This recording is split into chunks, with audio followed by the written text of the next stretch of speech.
জয় গুরু সকলকে। আশা করি সকলে ভালোই আছেন। আমার পরম প্রেমময় শ্রী ঠাকুরের শুভ জন্মমাস চলছে। ভাদ্র পরিক্রমায় চারিদিক মেতে উঠেছে, সুন্দর পরিবেশ। আমাদেরকে তো খুব ভালো থাকতেই হবে। তো এই ভালো থাকার মধ্যেও মন আনচান করেই যায়। আপনাদের সঙ্গে কিছু শেয়ার না করতে পারলে ভালোটা যেন ভালো থাকাই হয়ে ওঠে না। তাই আজ আবার একটি নতুন কবিতা আপনাদের সামনে নিয়ে এসেছি।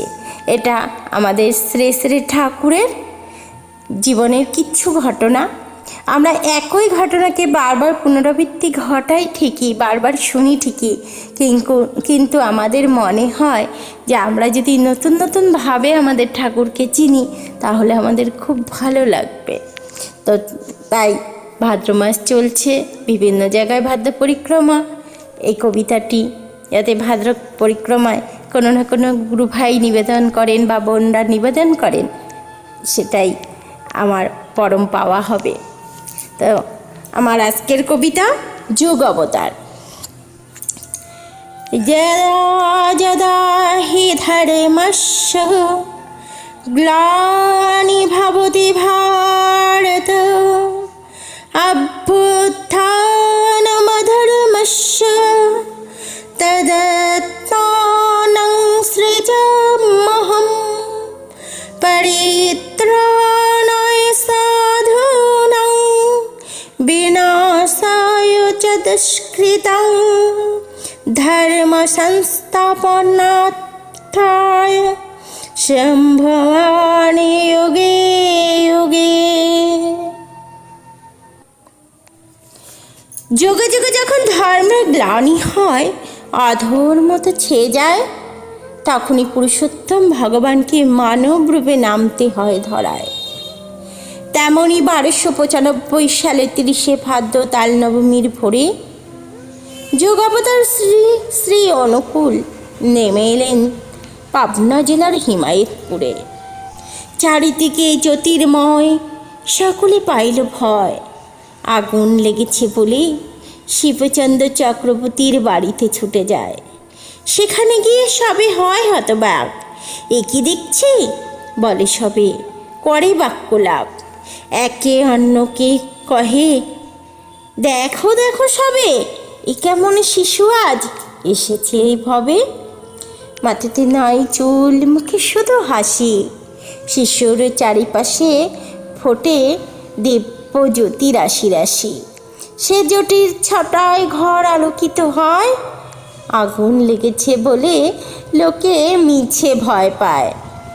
ধীরে ধীরে মাতা মনমোহিনীর গৃহে শিশু বেড়ে ওঠে। মাতৃ আদেশ পালন করেন প্রতি পদক্ষেপে। মা একদিন বকাবকি করে বলল, পরীক্ষা দিতে গিয়ে দেখিস তুই কিছু না লিখতে পেরে আসবি খালি খাতা জমা দিয়ে। ঠাকুর পরীক্ষায় বসে সব লিখতে পারবে জেনে কিছু না লিখেও বসে থাকেন আনমনে। শিক্ষক মহাশয় বললেন ডেকে, কি হলো ছোট্ট অনুকূল, কিছু লিখছো না কেন? লেখো, হয় হোক না ভুল। ঠাকুর বলেন, আমার তো কিছুই ভুল হবে না, কিন্তু আমি তো কিছুই লিখব না। শিক্ষক মহাশয় জানতে চাইলেন, কেন ও ছোট্ট অনুকূল? মা আমার বকাবকি করে বলেছে তুই লিখতে পারবি না এক চুল।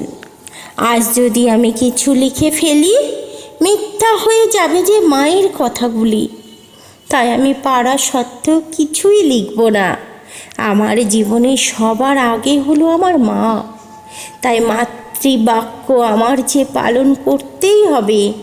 মাই আমার জীবনের সব, মা ছাড়া কেউ নাই ভবে। এমনই ছিল মাতৃভক্তি, এমনই মোদের ঠাকুর। আর ঠাকুর বলেন, যা দিয়েছি তা যদি নিস তাহলে 10,000 বছরেও লাগবে না কিচ্ছু তোদের কভু। ঠাকুর দিলেন সৎ নাম যজন যজন ইষ্টভীতি। এই মন্ত্রে জীবন চালালে কেটে যাবে মহাভীতি। তিনি আরও দিলেন স্বাস্থ্যবানী সদাচার, সেটা পালন করলে ঠাকুরের আদেশে হবে যে ভব পারাপার। এই আমাদের দয়াল ঠাকুর, এই আমাদের পরম পিতা, ইনি হলেন যুগ অবতার পুরুষোত্তম, দিয়ে গেলেন বাচ্চা বাড়ার বার্তা।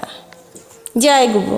সকলে ভালো থাকবেন আর ভীষণভাবে আনন্দ করে ভাদ্র পরিক্রমা করবেন। অবশ্যই কাল নবমী তিথিতে দেওঘরে যাবেন আনন্দ করতে, কারণ ওটাই তো আমাদের আনন্দস্থল। ওখানে না গেলে আমাদের আনন্দটা যেন পরিপূর্ণতাই পায় না।